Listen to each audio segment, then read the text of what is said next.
The silting and rechanneling works to begin at Sakamori Drainage and the Demile River, Obaru, very soon. Anambra Police Commissioner calls on community leaders to make concerted efforts in addressing communal conflicts. Good morning and welcome to the Breakfast News on ABS Television. My name is Priska Wangpo, and now the details of the news. Governor Willie Obiano has cautioned the residents in Anambra against indiscriminate dumping of waste in drainage channels across the state. The governor gave the warning when he inspected some drainage channels around Obaru Council area, where the state government is about to commence the silting and rechanneling work. Correspondent Emmanuel Okonkwo was there and takes the story from here. Inspected by the governor during the visit include the Demili River at Iyowa, Odepe, and Sakamoli Drainage at Oboduku Road. Governor Obiano, represented by his deputy, Dr. Kemo Keke, who attributed some of the flooding experienced by the state to a wholesome practice of some residents who turn drainages into waste bin, advised them to desist from such practice as it is against the environmental laws and as well leads to artificial flooding. He assured people of the areas visited that work will soon commence proper on the drainages. Turn around and take a look at some of the drains. You see they're all full of plastics, all full of bottles, plastic bottles, all sorts of rubbish. Why people can't dispose their rubbish in proper containers, I don't know. But I know it will take some time, it will take reorientation, enough awareness for people to begin to think in the right direction that you must dispose your trash appropriately. Speaking, the State Commissioner for Works, Engineer Marcel Ifejiofo, while disclosing that the first stage of the project will be a confluence of the Sakamoli Drainage and the Demili River to the River Niger, which is about 4.5 kilometers in length, 10 meters in width, and 5 meters deep, expressed hope that at completion there would be no more flooding in the area. The work will start as soon as possible. The contractor is equally here with us. We hope and believe that when that is done, I think these people will have respite. The water will now flow. The Managing Director and Chief Executive Officer of Road Maintenance Agency, Mr. Emeka Okoye, the Transition Committee Chairman for Baro Local Government Area, Mr. Arinze Awogu, were in the Governor's entourage during the inspection. From Iyowa, Odepe, in Obaro Local Government Area, I am Emmanuel Okonkwo, reporting for ABS News. In its efforts to maintain a clean environment, the Anambra State Government, through the Ministry of Environment and East Parastatals, has taken its campaign of Dobe Anambra Ocha to Onitsha Metropolis in order to sensitize the residents in the area on the importance of caring for their environment at all times. According to the state government, after the massive and robust sensitization, the faulters of any kind will be apprehended and made to face the wrath of the law. The campaign took the team to Ogidi, Idemili North, Onitsha North and South Council areas. Let's join Chibuzo Obidike for details on the story. The major markets and streets visited were Iyenu Ogidi Aziz, Mpo Roundabout, Odumo Bosi, Oka Road, Egetin, Ajese Market, Main Market, New Market Road, Uguta Road, and Ochanja Market, among others, which saw the environment officers demonstrating and educating the people on the best ways to dispose waste and as well clean their surroundings. It's believed that Onitsha generates about 3,000 tons of waste daily. Thus, the Ministry of Environment, in full force, stormed the area to spread the gospel of Dobe Anambra Ocha to end all manner of abuse to the environment. At Ajasa Ose Market, Mrs. Ogochukwu Ape and Mr. Chinagolom Jonathan said that solid waste management has been recognized as decisive to the realization of the state government's vision of making Anambra a clean and secure state with a robust economy built on service, equity, and justice. Number one, Ajasa by Old Market Road, the very neat. I say every morning, every night. You know, get inside the compound, I know they go to Ayota, they be everywhere, very neat. I'm in charge of the place. I will need information. You need to know how they go. They make a happen. Earlier, while educating the market men and women. The Director, Environment, Health, Pollution of the Ministry, Mrs. Edith Ike, noted that in order to provide a holistic solution to waste management in the state, Operation Dobe Anambra Ocha initiative was conceived, which represents a strong resolve and commitment to redefining solid waste management in the state. According to Mrs. Ike, Anambra residents need to appreciate the importance of paying for utilities and social services like water and solid waste disposal. Government of Anambra State, from this sensitization, was saying after this monthly sanitation, we will move around to enforce, to look out for people who have not done what they were asked to do. And if you are found wanting, you will be served a paper and given the opportunity to do it. Within 1 week, we will follow up. If you are seen not to have done it, you will be taken to court and you will pay a certain fine for defaulting and not doing what you have to do.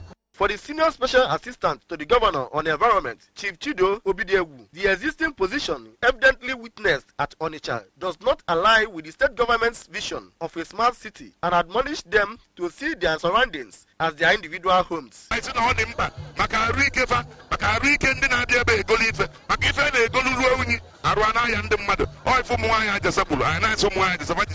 Special Assistant to the Governor on Beautification of Environment, Mrs. Chinwe Aniemena, revealed that an instructive aspect of their objective is set to inculcate in residents a rich culture of appropriate waste disposal and charge the people to imbibe positive attitudinal change towards their environment.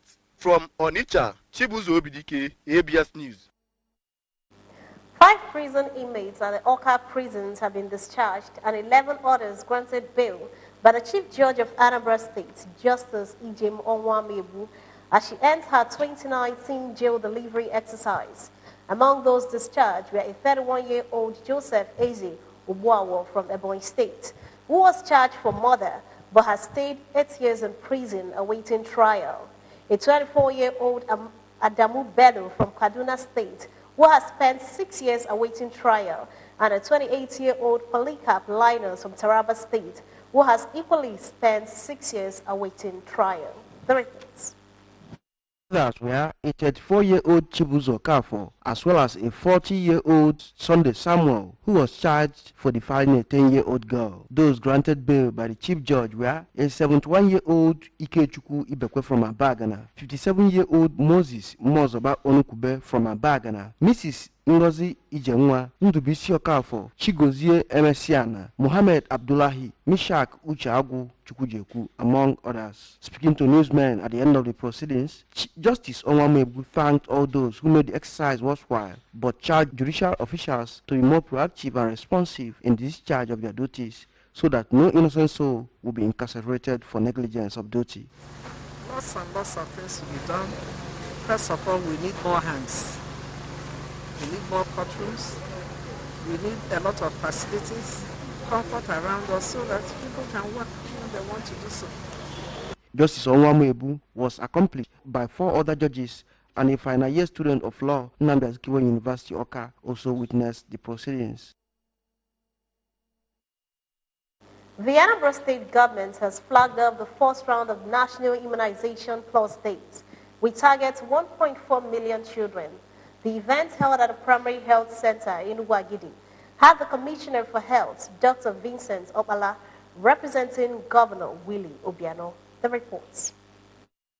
By the official flag-off, the immunization scheduled to commence on Saturday, 20th to 23rd July 2019, is targeted at children between 0 to 59 months. The National Immunization Plus Days is set aside to strengthen the fight against polio in Nigeria and increase acceptability of oral polio vaccine and to help reduce the burden of vaccine-preventable diseases in a bid to sustain eradication of polio. Dr. Opala urged mothers, caregivers, and other stakeholders to bring out their children to partake in the exercise, even if they were immunized last year, while pointing out that their target for this year is to immunize 1.4 million children of the affected age bracket. Dr. Opala explained that the exercise will go to all parts of the state, including homes, churches, schools, and other public places.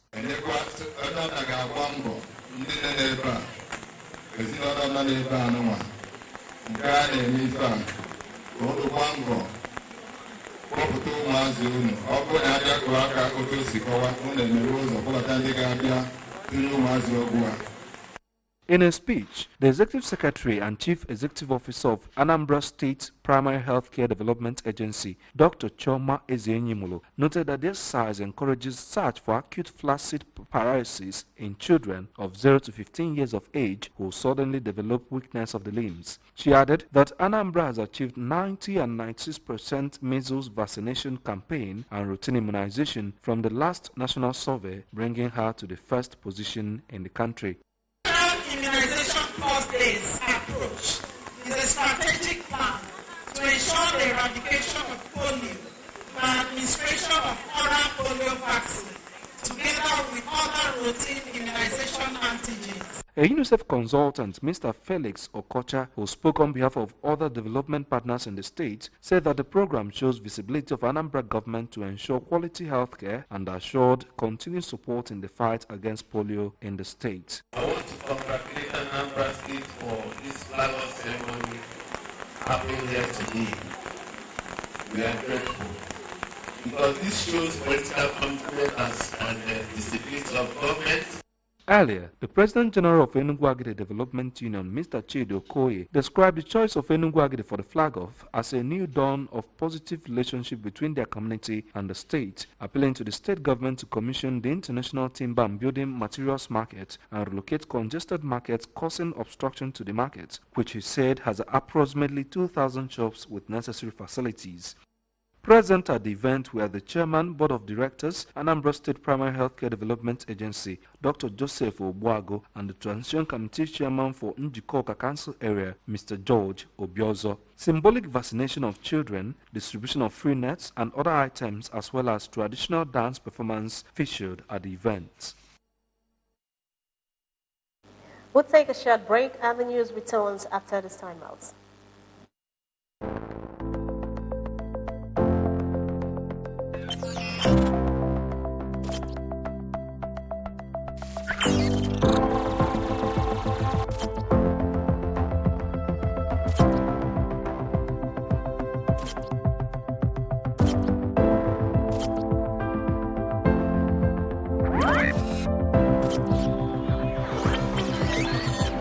ABS, Heartbeats of the East.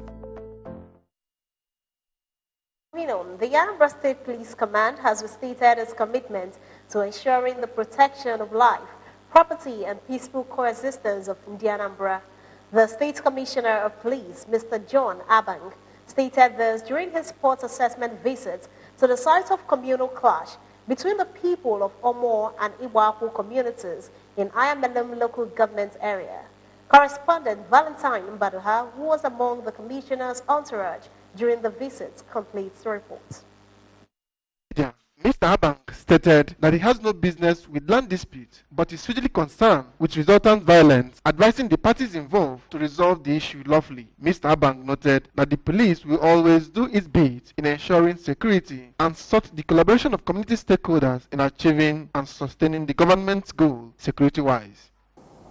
My own duty as a policeman is to weigh in when lives and properties are threatened, and that was why I sent my men here that afternoon / evening of 13th.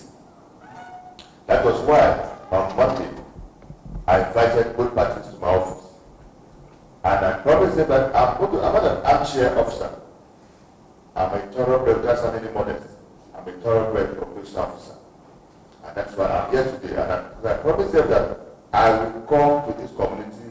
I want to go to this, what I call something whatever, to know where the land is in this road. I meet with the people. Welcoming the Commissioner of Police, the traditional ruler of the two communities, Igwe Chris Chidume of Omo, and his Igbaku counterpart, Igwe Professor Honora Muneli, who commended the input of the Commissioner in addressing the issue, assured to resolve the matter without any further crisis. The issue at stake is between a family, or call it kindred, called Umari, and a family or kindred called Eriato. The greatest thing anybody do for us or should do for us let us be like other Nigerians. My promise that I'm going to make sure that all more and then what don't go into war front again is predicated on the fact that what we need at the moment is not war, not trouble. It's about infrastructure. It's about schools. And between two of us, the government said between two of us, we must solve it. Otherwise, we hold two of us responsible. That is why I'm here. That's why I'm not over there. I said, anywhere they want me to go to achieve peace, I will go there to come and solve problems. If I'm here, I will have to solve a problem. No matter what it takes. That's why I went to him. Anybody who says he has a solution, I will say, what do we do? Because that's my interest. I don't want to lose focus on the issue of peace. In their separate remarks, the transition chairman, Ayamelu local government area, Mr. Benjamin Onyabo, and a former chief judge of Anambra State, Justice Paul Obidigwe, who commended the police for their prompt response on the day the incident occurred, assured of resolving the matter amicably. The communal clash over a piece of land was said to have occurred on the 13th day of July 2019 between Umali Akanato kindred of Omo and Erato kindred of Ibaku and have resulted to lots of injuries and damage of property. From Omo in Ayamelun local government area, I am Valentine Mbadoga reporting for ABS News. The Anambra State Police Command is calling on shortlisted candidates into the ongoing police recruitment screening in the state who were not screened by the committee due to non-receipt of confirmatory message or other unforeseen circumstances to appear before the screening committee for screening between Monday, the 22nd of July 2019 to Saturday, the 27th of July 2019. The exercises will be held at Professor Dora Akuyili Women Development Center, Oka, according to a statement by the Police Public Relations Officer, Anambra State Command, Mr. Haruna Mohammed, and released to the ABS. This does not apply to candidates who were disqualified by the committee. Families have been urged to embrace agriculture in order to end hunger and poverty in Nigeria. The Vice Chancellor of Cole University, Oka, Venerable Professor Uche Isugo Abanihe, stated this during the second edition of the National Association of Business Studies Students Summit held at the school. Correspondent Blessing Uchendo tells us more. According to Professor Abanihe, agriculture is the largest employer of labor in the world, which provides livelihood for about 40% of the world's population. Professor Abanihe encouraged families, irrespective of class or social status, to delve into farming as another source of income. He charged youths to utilize the federal government subsidy for small and medium-scale farming to change the hunger and unemployment narratives, as according to him, mechanized farming has made today's farming better and easier. The issue of getting help to start up the business, you have to take a step first before any help can come. Earlier in his opening remark, the chairman on the occasion, Professor Eliezer Ofodile, noted that the summit was apt as it would help the business students utilize their potential in life. On his part, the head, Department of Business Studies in the institution, Mr. Stanley Agobua, whose topic centered on business ownership and entrepreneurship, encouraged the students to be futuristic in their thoughts, noting that a successful entrepreneur must be a good organizer and effective coordinator of businesses. Entrepreneurship is the art of being an entrepreneur. Entrepreneurs creating products, new production methods. In his address, the president of the association, Comrade Jasper Omodum, encouraged his fellow students to make positive impact wherever they find themselves. As upcoming ones, while we embrace it, by the time we get to that level now, we have to make some impact with the knowledge we've gotten now. A guest lecturer, Dr. Sam Iwara, said that over 70% of Nigerians' population are farmers living in rural areas, calling on the federal and state governments to support the promotion of agriculture for food sufficiency in Nigeria. From Paul University, Oka, Blessing Uchendo, ABS News. Remember that you can follow news and programs on ABS from any parts of the world by liking our Facebook page at ABS Radio Television. Subscribe to our YouTube channel at youtube.com/ABS Radio TV online. Follow us on Twitter at ABS Radio TV and on Instagram at ABS Radio TV. You can also log on to our website at www.absradiotv.com. And now a quick reminder of our top stories. The silting and rechanneling works is to begin at Sakamori Drainage and the Demile River, Obaru, very soon. Anambra Police Commissioner has called on community leaders to make concerted efforts in addressing communal conflicts. That's the end of the breakfast news on ABS Television. Many thanks for watching. My name is Priska Wanko.